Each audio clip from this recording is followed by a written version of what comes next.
Company. Next है private company के बाद पब्लिक कंपनी। पब्लिक कंपनी सार्वजनिक कंपनी।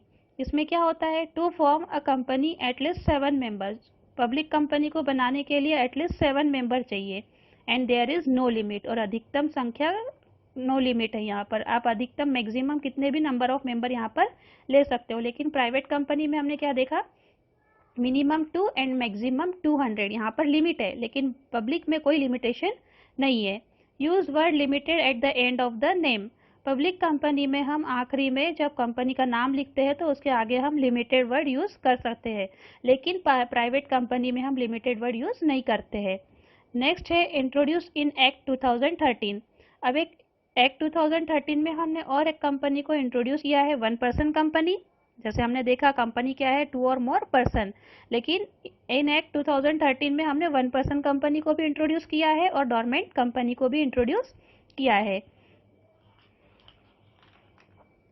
फोर्थ है हमारी on the basis of ownership and control. Means ownership और कंट्रोल के आधार पर, नियंत्रण के आधार पर कंपनी। तो जिसमें पहली कंपनी आती है आपकी government company. Government company is not less than 51% of the share of the company own by the government, जिसमें 51% से कम नहीं होना चाहिए, लेकिन 51% से ज़्यादा अगर गवर्नमेंट के शेयर्स है कंपनी में तो वो कंपनी कहलाती है government company. Second is holding company, सूत्रधारी company.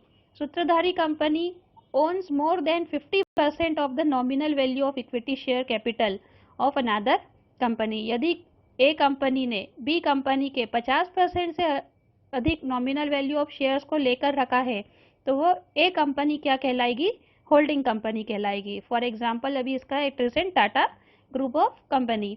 Next is subsidiary company. Subsidiary company जिसको हम हिंदी में कहते हैं सहायक कंपनियां।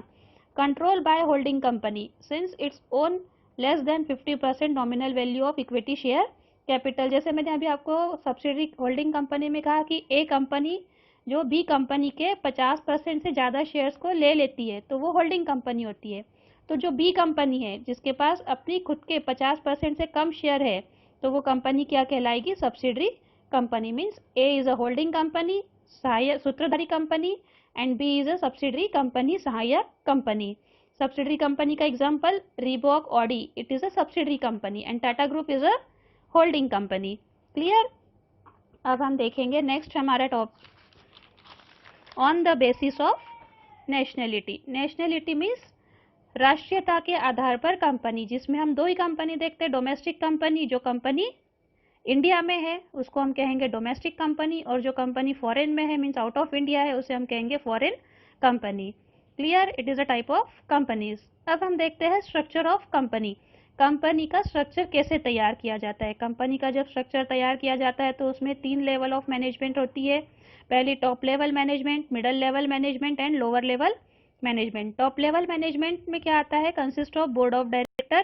किससे तैयार होता है टॉप लेवल, जिसमें बोर्ड ऑफ डायरेक्टर होते हैं, president, vice president, CEO, general manager and senior manager. क्या है उनका काम, क्या है टॉप लेवल मैनेजमेंट का, they develop goals, strategies, plans and companies policies.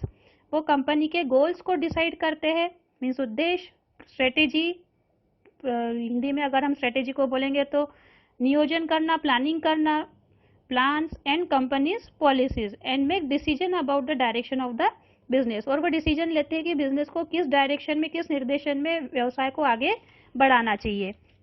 Next is middle level management. Middle level management क्या है, hierarchical organisation subordinate to senior management.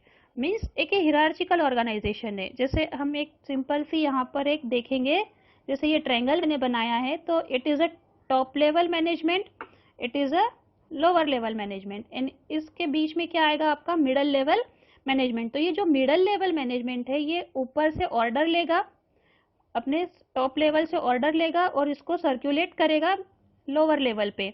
तो ये बीच में है, हिरार्चिकल ऑर्गेनाइजेशन है इसकी। जो अपने सबऑर्डिनेट है ये किसका, अपने सीनियर मैनेजमेंट का, but about the lowest level of operational staff, और अपने ऑपरेशनल स्टाफ के नीचे वो अंडर में ये, मतलब अपने अंडर में ये काम करवाता है नीचे लोअर लेवल मैनेजमेंट को। अब ये क्या है, काम करता है, they are accountable to top management. वो अकाउंटेबल है, रिस्पॉन्सिबल है किसके लिए, टॉप मैनेजमेंट के लिए।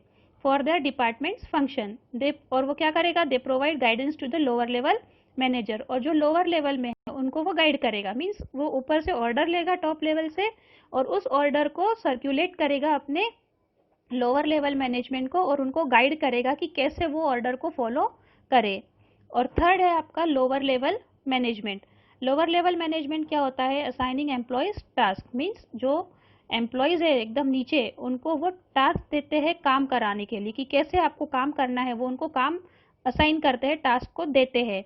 उसके बाद guiding and supervising employees on day to day activities, और फिर उसके बाद वो जो एम्प्लॉयज़ है उनको गाइड करते हैं, सुपरवाइज करते हैं कि कौन कौन सी एक्टिविटीज़ उनको डे टू डे करनी है। Ensuring the qualities and quantity of production. अब ensuring the quality and quantity of production means जो प्रोडक्शन हम तैयार कर रहे हैं उसकी भी वो क्वालिटी और क्वांटिटी के ऊपर ध्यान देते हैं। ये काम होता है लोअर लेवल मैनेजमेंट का। तो ये था हमारा types of management, structure of types of companies and structure of company. अब हम देखते हैं कि जब हम कोई कंपनी को फॉर्म करते हैं तो उस कंपनी को एस्टेब्लिश करते टाइम, जब हम कंपनी एस्टेब्लिश करेंगे तो उस समय हमको कौन कौन से डॉक्यूमेंट्स को तैयार करना होता है। तो हम जब कंपनी को एस्टेब्लिश करते हैं, इनकॉर्पोरेट करते हैं, तो 3 बेसिक डॉक्यूमेंट्स हमको कंपनी के तैयार करने पड़ते हैं। तो जिसमें से सबसे पहला है memorandum of association, means what is to be done, हमें क्या करना है। सेकेंड है article of association, has it is to be done, means हमें ये करना है। And next one is prospectus. Prospectus प्रविवरण एक इन्विटेशन है, एक आमंत्रण है। ठीक है, तो अब हम देखते हैं सबसे पहले memorandum of association. As per Indian companies act 2013 section 2 subsection 56 में इसकी डेफिनेशन दी है। क्या है मेमोरेंडम?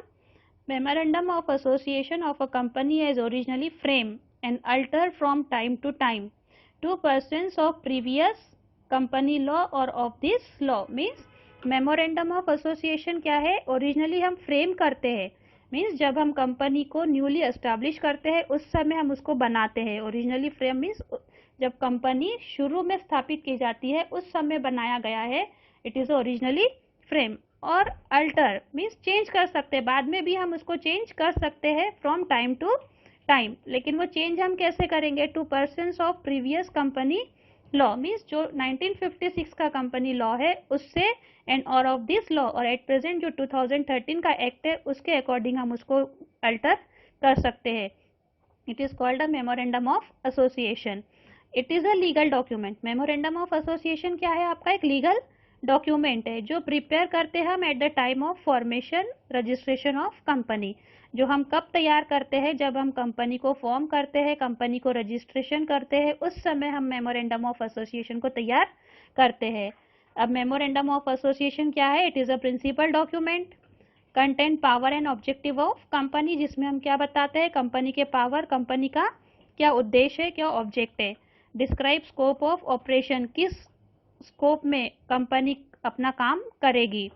कैन बी अल्टर, ये अल्टर हो सकता है लेकिन कब, according to the provision of company act. Provide information to outsider, इसमें आउटसाइडर जो कंपनी के बाहर जैसे क्रेडिटर, सप्लायर, उसकी पूरी इंफॉर्मेशन दी रहती है। Limitation and scope of companies dealing, company के लिमिटेशंस, क्या लिमिटेशंस रहेंगे